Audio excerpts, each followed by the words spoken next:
Hey there, Sharon Horne-Ellstrom here. Welcome to the BU 365 Day Challenge, Day 53. Today we're going to talk about how to handle vampires. Now, we're not talking about vampires like you see on television or the blood-sucking fiends. We're talking about energy vampires, psychic vampires, emotional vampires, people that zap our energy, make us crazy, make us think we're crazy when we're not. So we're going to talk today about signs that you've been impacted by a psychic vampire or an emotional vampire, 10 characteristics and ways to spot a emotional energy zapping vampire, and then how to deal with it. 5 or so ways to deal with it. Our action item today is going to be to pay attention in your life today and ask yourself, do I have any energy vampires in my life? Are there any people in my work environment, my home environment, my organization, my family, my relatives that are actually energy vampires to me? Now, the thing about energy vampires is they seek out victims, right? And you can choose to not be a victim to them. And we'll talk about that after we identify how do you spot an energy vampire. There's 10 ways that and 10 characteristics of energy vampires. I'll talk about those first. Then I'll talk about the 5 signs that you've been impacted by an energy vampire. Well, maybe I'll talk about the 5 signs first. What are the 5 signs you have come in contact with somebody that zapped your energy or an energy vampire? Number 1, your eyelids might be heavy, or you feel like you're really tired, or you want to take a nap. You're just exhausted. Secondly, you might find that your mood automatically or instantly, almost instantly after coming in contact with this person, takes a nosedive and becomes really negative. You want to binge on carbs or comfort food. All of a sudden, you feel anxious, depressed, or negative for no really explainable reason. You just all of a sudden feel that way, or you feel like you've been put down, bullied, put down, or in some way, shape, or form abused, right? Because energy vampires abuse us by zapping us of our energy. So those are the 5. If you have any of those symptoms or signs, ask yourself, okay, well, what just happened? Who was I in contact with? I will admit that I do still have a couple of energy vampires in my life. Why? Because they're my family members, a couple of family members or people that I work closely with. Now, I don't choose to work with energy vampires in my organizations or in my work life anymore, but throughout my corporate career and throughout different businesses, I definitely have impacted or worked with, or they've been part of the vendor groups that we maybe they were the sales rep that was assigned to my business, etc., throughout different times of my life. So what are 10 ways of, and what are 10 characteristics of energy vampires? Number 1, they blame others for everything. They aren't responsible or culpable for anything. They play no role in the things that happen to them, so they don't take any personal responsibility. They often are charismatics. So you don't really notice that they're blaming you for their problems and their challenges. And so a lot of times they get away with zapping us of our energy because we think they're so charming about how they go about it. They're often very charismatic, wonderful people, but they don't balance off the negative impact of being in a relationship or being in contact with them with the positive that they bring to any event or interaction, I guess. Number 2, they're always involved in some sort of drama.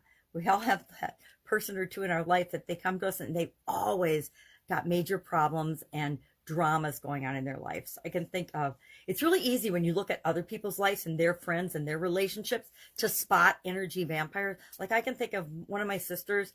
I can think of a couple people in her life that are still in her life that are absolute energy vampires that I would have, and emotional vampires and terrible to her, yet she still is friends with them.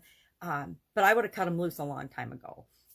My daughter has a friend that's the same way, total drama queen, and everything is always a drama. If she calls, that it's going to be 3 hours because she's got to talk about all the things that are going on crazy in her life.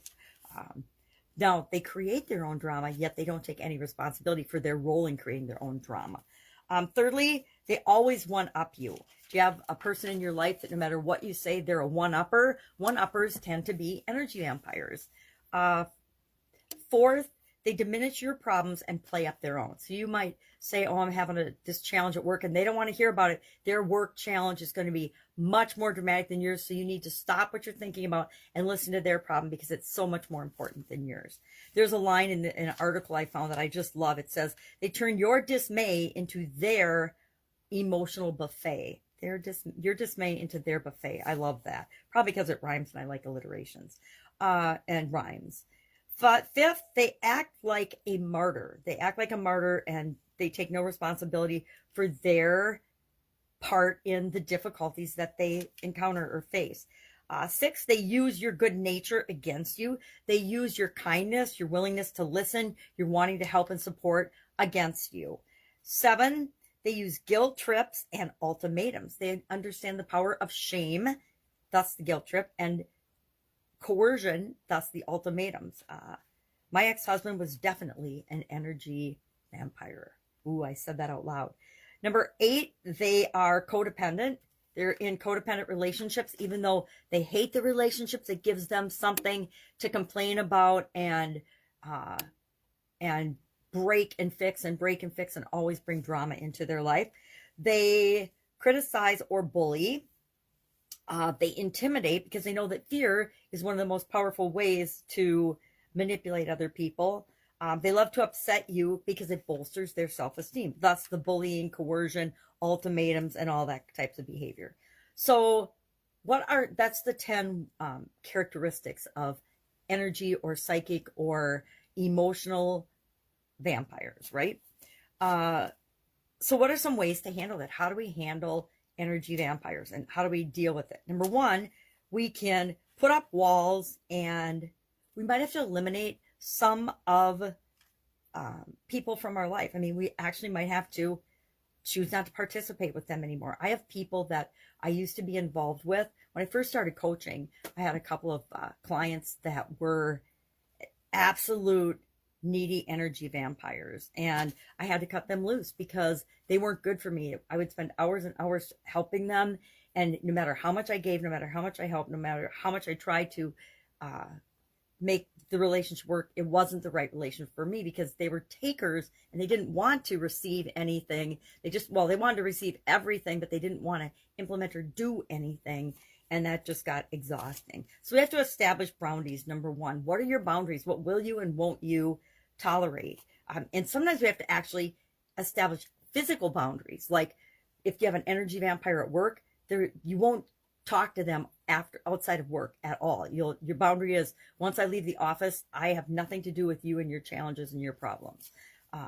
You have to adjust your expectations. Sometimes, since energy vampires and people that want to take advantage of us will play on our kindness, our emotions, our wanting to help other people, sometimes we have to shut that off, and we need to make sure that we aren't offering advice, and that we're not sharing our emotions and our dramas and traumas with them. We don't give them an inch. All we have to do is say, I'm tired, or I'm too busy right now, and that'll shut them down, because they know that you're not going to listen to them and give them the emotional energy and attention that they want. You can guard your emotional capacity, meaning they're looking at your body for emotional reactions. So if you're stone-faced, or if you just don't show any reaction at all, that will help to shut them down.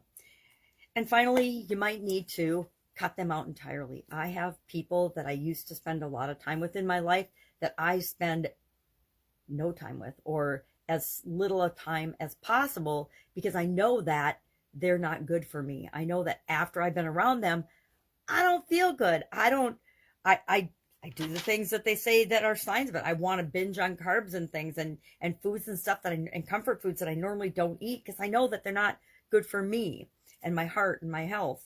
My mood will just go from positive to negative in a heartbeat, and I will be like, why am I grumpy all of a sudden? Because for the most part, I'm not a grumpy person. So I do a couple of things. I'm going to share what I actually do. I actually create like a shield or a bubble of protection around myself when I know I'm going to come into contact with somebody that is going to sap my energy, or zap my energy, or steal my energy, or steal my, or trigger my emotions, right? Or set my emotions off in a direction I don't want to go. emotional vampires love to get you in that downward emotional spiral, right? From the emotional guidance system. They love to put you into doubt, worry, fear, blame, negativity, pessimism, anger, anything that they can do. Hate. They want to get you over there and they want to keep you over there and keep you down. Do friends want to keep us down? No, that's not a friend. That is an energy vampire or an emotional or psychic or whatever you want to call it vampire. That is somebody that you don't want sucking the life out of you. And our energy is our life, right? It's our life force. So what I do is I'll create like a bubble or a shield of protection around myself. I will imagine that I have like a bubble and they can't get in it, right? They can say and do whatever they want, but they're not, their negativity, their manipulation, their bullying, their nonsense is not going to penetrate my bubble of protection. I will actually create a shield of protection around myself. And depending on the person, will depend on what the shield's made of, how strong it is. It's just an imaginary thing, but it works to filter out their negative energy and the impact they have on me. And finally, I will just choose not to participate. I will walk away and choose not to participate in other people's drama, other people's stuff that isn't mine to handle or control. That's been the most effective for me. You know, a dozen years ago, I fell for all the people and their influence and the psychic vampires. And there were a lot more of them in my life. But following my sudden cardiac arrest, one of the things I chose as soon as I came out of and woke up from the coma of that was I need to, number one, take care of myself and maybe take care of my physical health. And number two, I need to be very careful about what I let into my life, positive or negative. So, love to know. Remember, our action item is, are there any energy vampires in your life? And then what is one thing that you could do and will start doing to minimize their negative impact on you? And guess what? If you find yourself behaving like an energy vampire, only you can change that. I guarantee to some people, I have in the past been an energy vampire. Not intentionally, I didn't know better. I just thought that's the way you be. And makes me feel a little guilty sometimes. I mean, I'm sure I had a negative impact on certain people's lives a long time ago. Hope I'm not only having positive impacts now, but I guarantee that in some way, shape, or form, I've done some of these things. I don't think I've really ever bullied. I've probably criticized people, but, you know, I haven't been a full-out bully. I've definitely been in codependent relationships, which is sad. I don't think I've been a martyr, but maybe. Maybe I do, and maybe I've diminished other people's problems unknowingly. Because guess what? We are all the center of our own universe, and sometimes we behave in ways that we're not proud of. But once we know better, we can do better. That's the whole point of this challenge, is to do one thing every day that improves us in some way, shape, or form. So maybe just knowing that there's such a thing as energy vampires will help us to make sure that we're not one to other people going forward. All right, that's it. Have an awesome day. I will be with you tomorrow. Bye.